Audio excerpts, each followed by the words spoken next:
Given the way that Mehdi's played and what the players have seen from him, that this is particularly tough with jacks because you sort of know that you're screwed, but it's still a very big laydown, right? Dead money in the pot.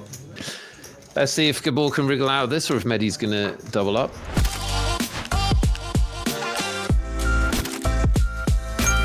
Look at this pot right here. This is a rough turn for the ace-jack. He bets flop, gets raised, up against bottom full house. Yeah, and a very wet flop as well. Yeah.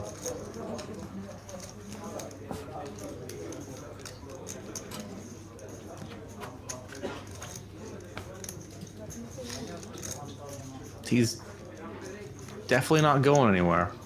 Yeah, I wonder if there's some mileage in raising there. I don't know. He's out of position. I do think it's probably better to let your opponent bluff here. You really hope they have a brick diamond draw, potentially a worse ace. Oh, he's gonna lead.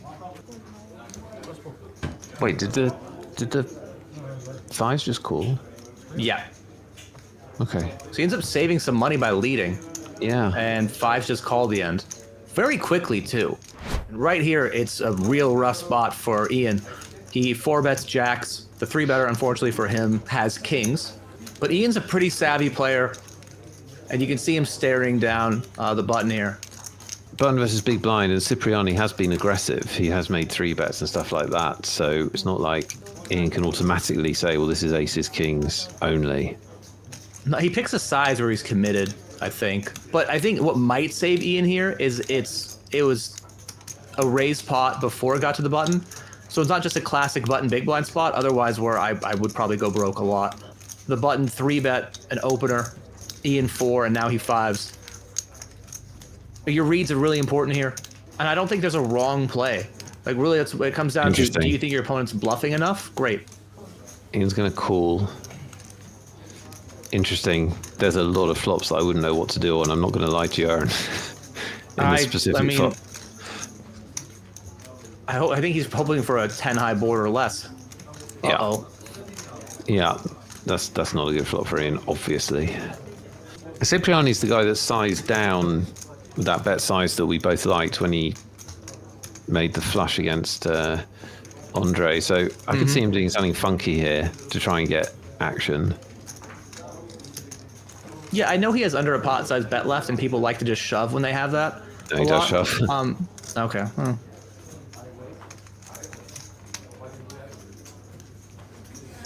It's a tough spot for Ian.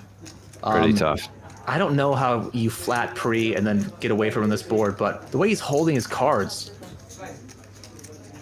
Wow. He does fold. And he is going to, you can see in his head, he's wondering, what should I have done? Did I play that right? Should I have folded? And, good fold. That's the benefit of having these hands on streams. You can actually find out later if you were right or wrong. Paul moves all in here, and he's going to get action. Well, he did move all in with ace-queen. Seems a little excessive. And so far it hasn't worked, but he has outs. I didn't see any queens folded either. Yep, that's why I didn't see him folded. Good lord. He plays Find the Lady and gets 2. Must be nice. So this is going to be a nice double up for Paul. We have made the money in the free roll. Do let me know if you've made the money in the free roll. You are worthy of a shout out. Remember, it's not how much money you win, it's how many people you beat. That's what matters both in poker and in life. That is a big flop for Ian. Jeez. Still behind to the pocket tens and technically to the queen 9 and queen jack, but an open and a straight flush draw. Yeah, Gabor is not afraid to put chips in the pot, so I'm guessing Ian's going to check raise, and this could get into quite a big pot. There's already 10,000 in it.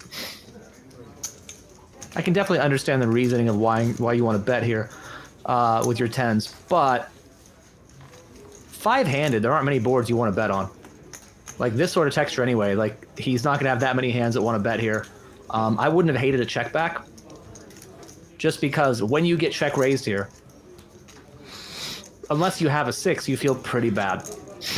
Yeah, so this is the Dor Brunson concept of which doesn't get a lot of attention, but is very, very important in No Limit, which is you're opening the betting effectively. So you're giving people a chance to put money in the pot. And in this specific situation, how excited are you when they do what's just happened?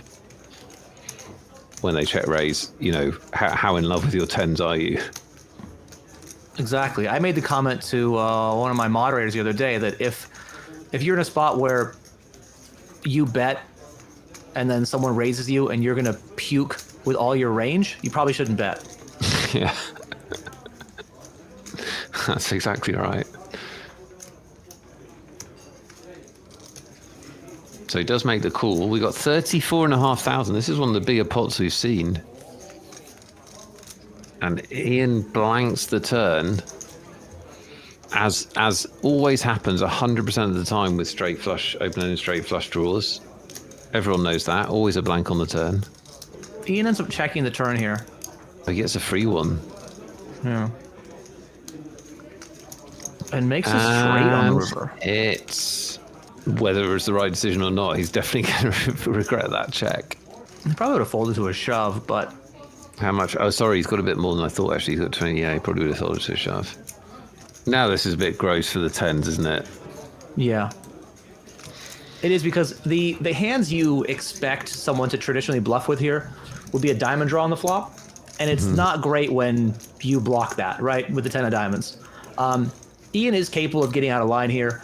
What if Ian had 7-4 of diamonds instead of 8-7, right? Or 7-3 of diamonds? Like, those hands he could still have. I mean, he is small blind, though, so he doesn't have them, I think, as much. I think if he's bluffing this spot, he might have a counterfeited threes, potentially. But it's just hard to imagine a lot of bluffs from a small blind range here that he's going to have. It does help he was in the small blind, you're right. Good fold from Gabor. We've got a big hand. Huge.